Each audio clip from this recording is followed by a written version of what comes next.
Janganlah main hujan. Aduh, Amirah ni main hujan pula lah. Aduh.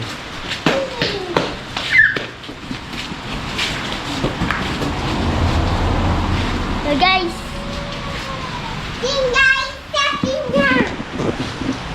Okey, nak tahu tips untuk mengajar RB ataupun untuk berkayuh dalam keadaan laju? Tunggu selepas ini.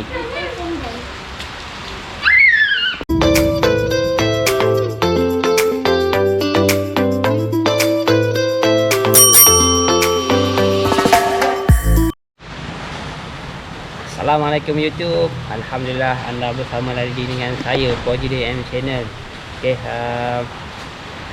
seperti yang dijanjikan, saya dah kongsikan kepada anda video saya ikut RB, dan dalam video tu pun saya ada kata saya nak kongsikan kepada anda tips untuk kerja RB. Jadi hari ni saya akan kongsikan kepada anda 3 tips cara untuk anda berkayuh ikut RB dalam kelajuan yang tinggi dan dalam jarak yang jauh. Jadi sebelum tu jangan lupa like, subscribe dan tekan notification loceng untuk anda melihat video-video saya selepas ini. Okey, seperti yang anda tahu, saya bukan kuat guys, saya tak kuat. Saya hanya ikut saja, cuba ikut. Kita polling ikut kawan tu RB kan. Jadi kita cuba ikut dalam jarak yang jauh, sebab saya pun dah upgrade basikal saya di belakang ni. Okey, saya dah upgrade basikal saya, jadi saya nak test lah apa perubahan ataupun apa kelebihan selepas saya upgrade basikal saya tu. Itu sebabnya saya ikut RB tu. Tapi kalau macam anda terpulang lah, kalau anda nak ikut RB, anda boleh guna tips yang saya bagi. Dan kalau tak pun kita boleh guna untuk kayuhan biasa pun boleh kan. Jadi kajian guys ni. Okay, kita terus ke tips yang pertama. Okey, tips yang pertama, kalau anda nak berkayuh mengikut RB, tips itu ialah pertama sekali anda mesti kena ada stamina. Jadi anda kena tahu guys, RB ni memang laju. Jadi anda menggunakan folding. Kemudian kalau anda nak ikut, mesti anda tahu anda akan guna 2 kali ganda tenaga anda. Jadi guna tenaga tu pakai apa? Stamina lah. Jadi kalau anda ada stamina yang tinggi, anda pakailah basikal tua ke, anda pakai basikal lama ke, fiksi ke, confirm anda boleh kejar RB. Jadi yang pertama ialah stamina. Cara dia terpulang kepada anda. Anda nak berjogging ke, anda nak berkayuh macam MTB. Saya berkayuh MTB. Tu sebab saya cuba buat ataupun saya cuba tingkatkan stamina saya dengan saya berkayuh MTB. Jadi anda sudah tahu sebelum ni pun video saya naik MTB kan. Itu sebabnya saya adalah stamina sikit untuk mengejar RB. Jadi macam anda, stamina memang penting. Kalau tak kejar RB pun, anda nak berkayuh ke mana saja pun, anda perlukan stamina juga. Jadi stamina tu memang amat penting lah untuk berbasikal ni. Jangan kata berbasikal, anda nak berjogging ke, apa perkara anda buat berkenaan dengan sukan, pasti ada stamina.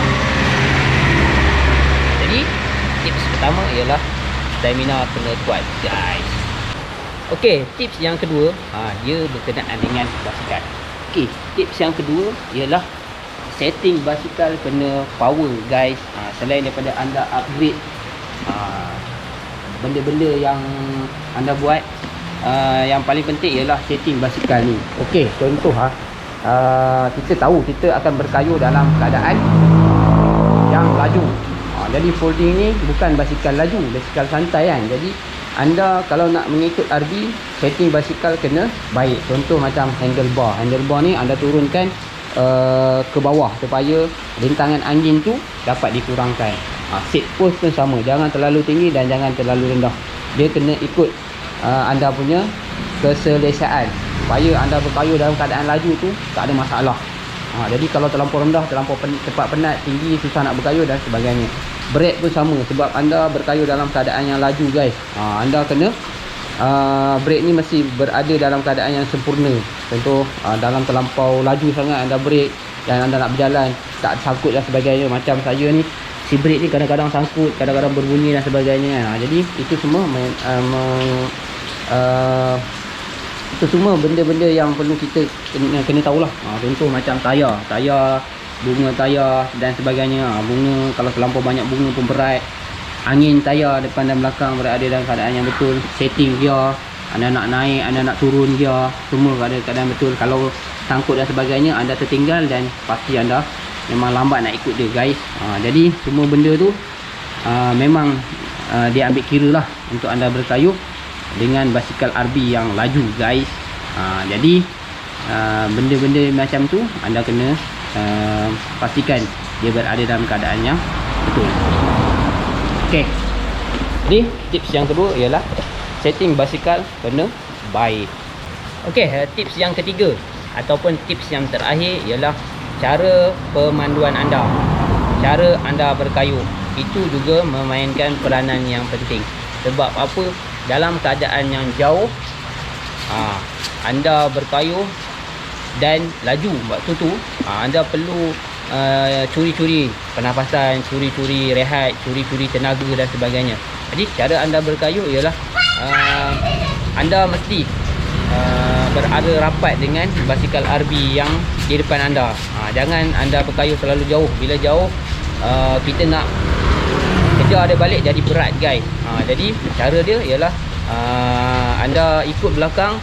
Bila anda dah cucuk angin dia, anda naikkan gear 2 atau 3 supaya anda boleh cradle. Cradle ni anda merehatkan tenaga anda. Waktu tu lah anda nak tarik nafas, waktu tu lah nak hilangkan pening, waktu tu hilangkan pitam, waktu tu lah nak curi tenaga dan sebagainya.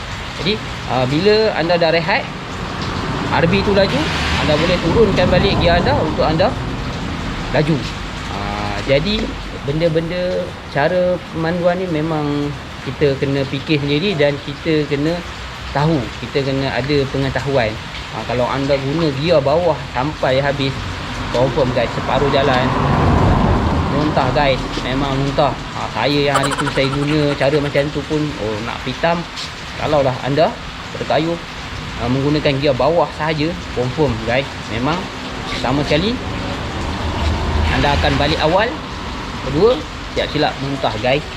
Jadi tips yang ketiga ialah kita kena tahu cara nak menjimatkan tenaga, cara untuk kita rehatkan tenaga supaya kaki kita pun berada dalam keadaan yang rehat. Jadi kalau anda berterusan kayuh, memaksa diri, siap silap boleh cramp, guys. Jadi itu ialah tips yang ketiga dan tips yang terakhir. Okey, begitulah sedikit tips saya kongsikan kepada anda kiranya anda hendak berkayuh dengan RB. Kalau anda tak berkayuh dengan RB sekalipun, tips-tips tu anda boleh gunakan untuk berkayuh dalam jarak yang jauh. Kalau basikal anda tu basikal yang mahal, tak ada masalah. Basikal yang dah upgrade kau-kau tu tak ada masalah. Macam saya, lebih kurang je, kan. Jadi kita perlu ada cara ataupun kaedah yang kita gunakan untuk kita berkayuh dalam jarak yang jauh. Okey, semoga apa yang saya kongsikan kepada anda boleh dimanfaatkan. Terima kasih banyak-banyak menonton channel saya, dan saya ucapkan semoga anda terus support channel saya untuk saya terus buat vlog-vlog saya selepas ini, sama ada basikal apa, MTB ke, basikal folding ke, basikal road bike kalau saya beli nanti ke. Jadi saya harap support daripada anda. Okey, saya rasa setakat ni je video saya. Tengok bang, dia main hujan pula, guys. Hoi, hujan lah. Aduh. Okay guys, sampai sini je vlog saya. InsyaAllah ada rezeki, ada masa, ada video yang lain, kita akan jumpa di next video selepas ini. Sekali lagi jangan lupa like, subscribe dan tekan notification loceng untuk anda melihat video selepas ini. Terima kasih menonton. Assalamualaikum. Bye bye.